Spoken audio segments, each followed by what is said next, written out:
welcome back to Pia Talks. And if you haven't subscribed already, do it now. It costs you absolutely nothing. And don't forget to hit the notification bell so that you can always be notified when I post new content. So today, you guys, I'm back with a new true crime video. And it took me a while before I could decide which criminal I wanted to cover, which crime I wanted to cover. And over the weekend, I was watching some of my favorite crime television. My TV is always stuck on Investigate Discovery or Oxygen or sometimes TV One. And there was so many marathons on this weekend, and there was a case that I came across on TV One of this lady named Kwaneta Harris. And I watched the episode of Fatal Attraction and I thought, dear God. So I looked up to see if she had been covered on any other shows. She was also covered on Discovery ID's Diabolical, which that is a exact perfect word for this woman. This woman is the most manipulative, evil, diabolical, creative, disgusting person I have ever come across. And Oxygen thought so too. So they put her in an episode of Snapped as well. So I decided to check out all three. And then I decided to, go to the internet so that I can find a little more about this lady. And I cannot tell you how absolutely disgusted I am with this woman and her character. And then learning that she's a licensed nurse and she's also a mom. I'm thinking, you're somebody's mom? And you're a nurse who was sworn to take care of people, to care for people, and then you end up being this person? So before I get started and tell you why she's disgusting, I would like to say that if for any reason the family of Michael Giles, the victim, was to watch this video, I want you to know from the bottom of my heart, I am sorry. My prayers are with you, and not just to the family, but to any of his friends as well.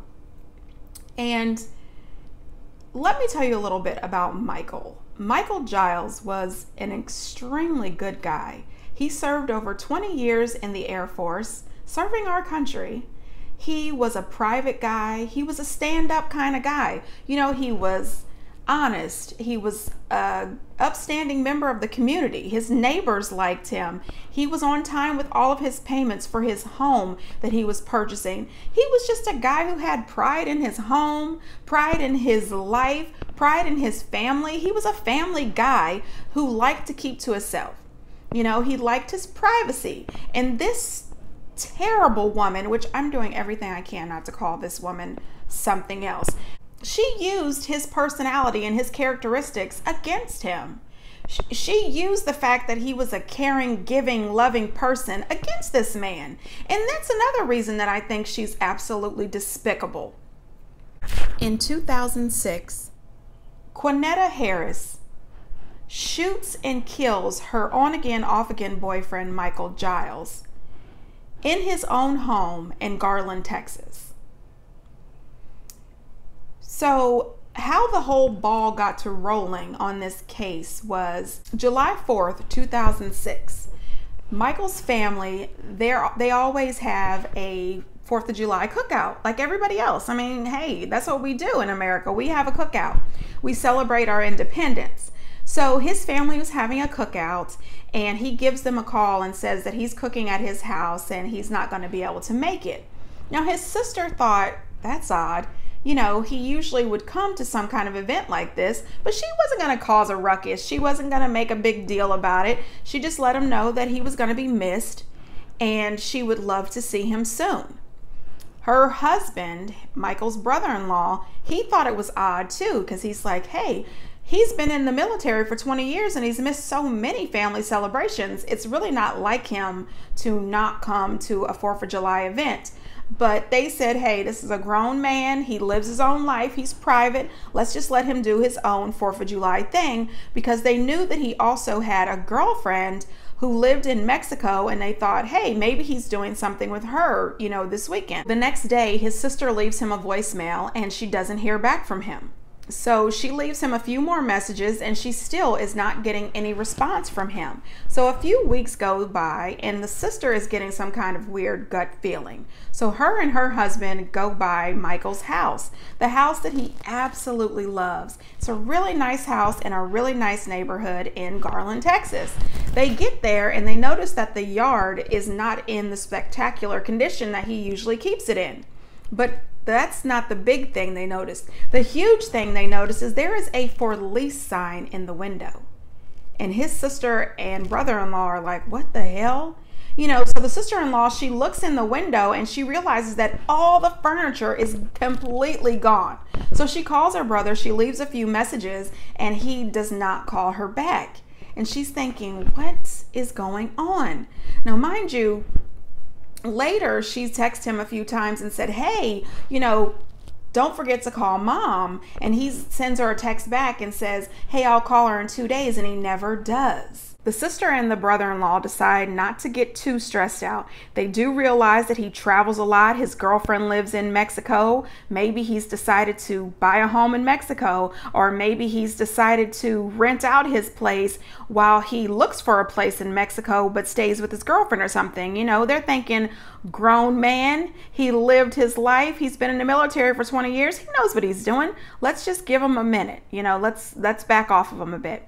Next up, September comes, September of 2006. His sister gets a call from his cell phone from a lady saying that she's on a cruise ship and she just met Michael and his beautiful wife and he's left his phone. She wanted to let his sister know that she was going to leave it with the ship's steward so that he could pick it up. Now his sister is like, excuse me, say what now? He married?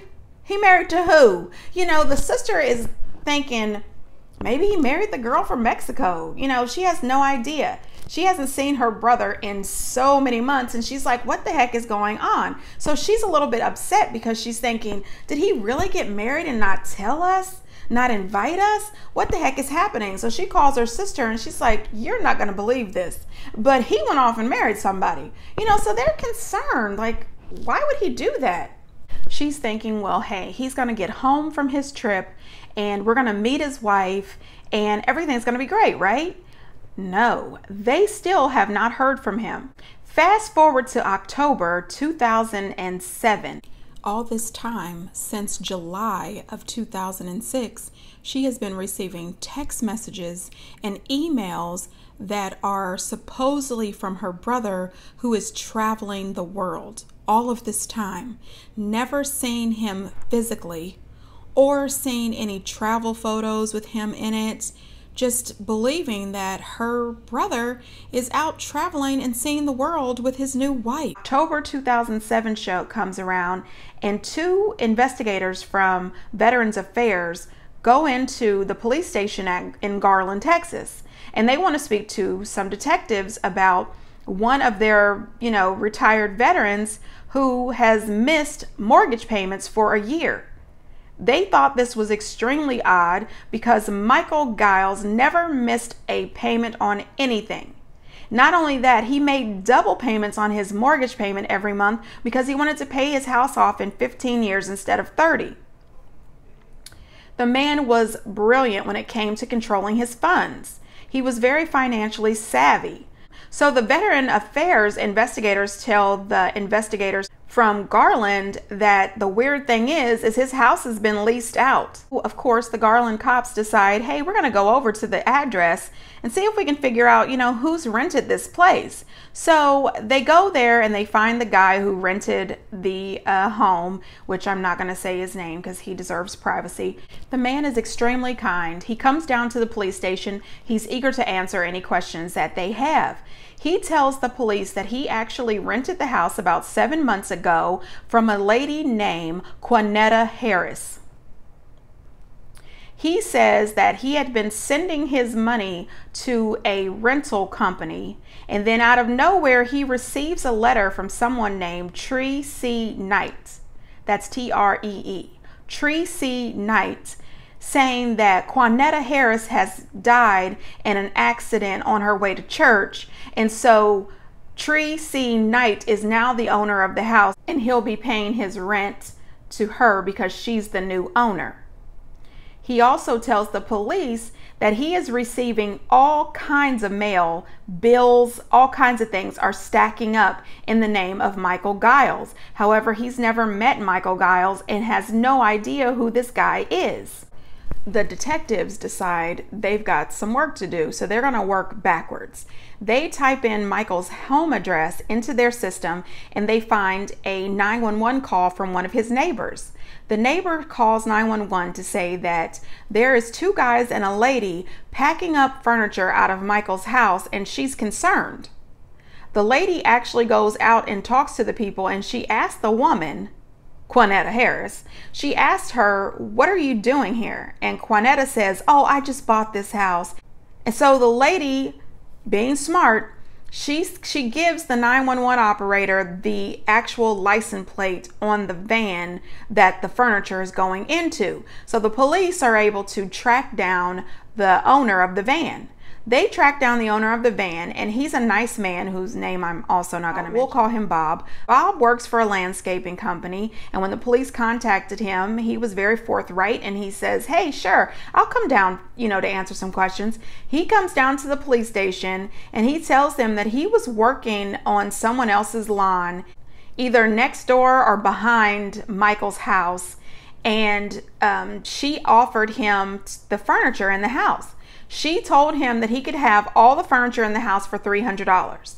The man accepts that deal. He's like, "This is some really nice furniture. Of course, I'll take it. $300. Here you go." So he gives her the $300, and she asked him and his son, did they know anybody who would need some extra money? Because if they do, she has a project for them. Bob's son, Bob Jr., asked, "Sure, what kind of project? What do you need?" She says she needs a hole dug in the backyard, 4 feet deep and 6 feet long.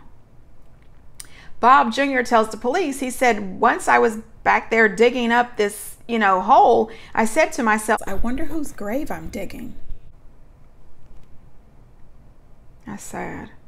All I can say is I'm thankful for that nosy neighbor. Like sometimes, neighbors can be too much. If you ever watch Fear Thy Neighbor on ID, you know what I mean.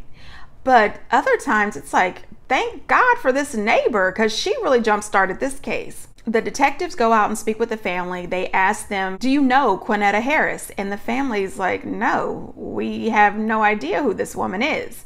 And they also want to know, when's the last time you've spoken to her? And of course the family's like, "It's been forever." The police tell them that they need to absolutely file a legitimate missing persons report for Michael, because that's the only way they're going to be able to get subpoenas to actually go over all of his financial records and, do some digging into this case. The police get the subpoenas. They get to digging into checking accounts, IRAs, 401k, his pension plan, and they find that Kwaneta Harris has taken over $210,000 from this man. She has written checks to herself. She has just been living her best life with this man's money. She also has a power of attorney on file for this guy. And they're all wondering, like, who the hell is this woman and what is she doing with his power of attorney? And not only does she have his power of attorney, how the hell did she get it? They keep on looking, right? As they're going through all of these checks, they realize that there is a check for over $14,000 for a guy named DeAndre. Turns out DeAndre is her boyfriend, and he kind of looks like Michael Giles. The police go pick him up and bring him down for questioning. After grilling him for a while, he explains to them that she asked him to pretend to be Michael Giles, a stroke victim. So he's laying in a hospital bed in the middle of the living room, and she gets some executive to come over to the house to see Michael and have Michael sign over all of his rights, his power of attorney. And this guy plays along with it. And I'm assuming that the $14,000 was his payment. Do you see what I mean? That is some serious diabolical shit. Like, really, ma'am? You killed this innocent, good man, took him away from his family and his friends and the community so that you could have all of his money. Then you have this loser boyfriend lay up in this hospital bed pretending to be a stroke victim, signing away Michael's possessions to you. You're a horrific person. I cannot get with that. After they hear this information, the detectives get a subpoena to dig up the concrete in the back. Because when she had the guy dig the grave in her backyard, she put Michael in the grave and covered it with concrete. So the police got a subpoena. One of the detectives went to the house to have the backyard excavated, and the other detective went to Michigan, where she now lives, to watch her house because they didn't want her getting away. So while one detective is sitting out in front of her house, the other detective is in Garland, Texas, in Michael's backyard, waiting to see what the crime scene investigators find. All of a sudden, she comes out of her house and the other detective is frozen. He's like, what the heck am I going to do? I can't arrest her because we don't have a warrant, but I can't let her go. So he decides that he's going to get out of the car and approach her and have a little light conversation. He's trying to stall her out as long as he can to see if he can get this warrant. In the midst of stalling this woman out, he actually gets the call from his partner detective that they have a body. Michael is buried in the backyard. So he then tells her, instead of saying, I'm going to arrest you, he says, hey, will you come down to the police station with me? He gets her down to the police station and she tells him that she met Michael like 12 years earlier when he was in London with the armed forces. She lived next door to him with her husband, who she is now divorced from, and they had plenty of arguments. So Michael was nice enough to allow her to stay in his guest room. He also gave her money to help take care of her children and her mother. Now, this is a guy who picked you up, gave you somewhere to stay when you didn't have anything, and this is how you repay him? So she moves back to Michigan. When his time was up in London, he moves back to his hometown of Garland. They get together every now and again and hook up. You know, they were on again, off again, little relationship, but it wasn't that serious for him. The detective says, hey, do you do any of his financial dealings? Do you handle any of his financials? And she says, oh, yes, I have the power of attorney. And he says, well, nobody's seen him in a while. And she says, oh, I haven't seen him in a while either. And then the detective tells her, well, we were told that you hired some guys to dig up the backyard. And she says, oh, I don't know what you're talking about. I don't know anybody. I didn't hire anybody. I've never seen anybody. I don't know what you mean. And the police officer said, well, I just want you to know that Michael is not missing. You're in a lot of trouble, ma'am. We've dug up the backyard. And she's, oh, what? What? Oh, are you accusing me of something? Oh my God, murder? What? Yes, damn it. We are accusing you of murder. We have almost everything that we need. The police arrest her, but this woman gets out on bail. I don't know what kind of judge she had that he would allow this woman out on bail, but she gets out on bail, and 9 times out of 10, she probably used Michael's money to get out on bail, which also is even more disgusting. Well, she's out on bail, right? All of a sudden, April 24th of 2008, Erica Flores comes into the Garland Police Department and says she needs to speak to a detective because she needs to confess to murder. This 19-year-old girl goes into the police and confessed to the murder of Michael Giles. She tells the police that her and 2 men, the same 2 men that were hired to dig up the backyard, were riding around the neighborhood one night looking for somebody to rob. And they took a 9mm and killed Michael Giles. The detectives were like, say what now? We already arrested somebody for that crime. How is it possible that it was you? And so they asked her to tell them, you know, who are these 2 guys? How old were they? She says, oh, one was 19 and the other one was close in age. The cop said, no, ma'am. The other one was his father and he was 58. And she's like, oh. The other cop says, well, you know, you have some of the facts, but you don't have all the facts. So why don't you tell us what the hell you're really here for? Erica gets really worked up. She's like, well, I'm 19, I have a son, and I've been really looking for a job. She was like, you know, I'm down on my luck pretty much, and I need employment. And this lady offered me a job to be an investigator. She told me this story and had me practice it, and I was supposed to come in here and confess to this murder. Now, first, when I saw that on Fatal Attraction, I said, now, girl, what? You know, I'm thinking, what in the hell? Why would you even go for that?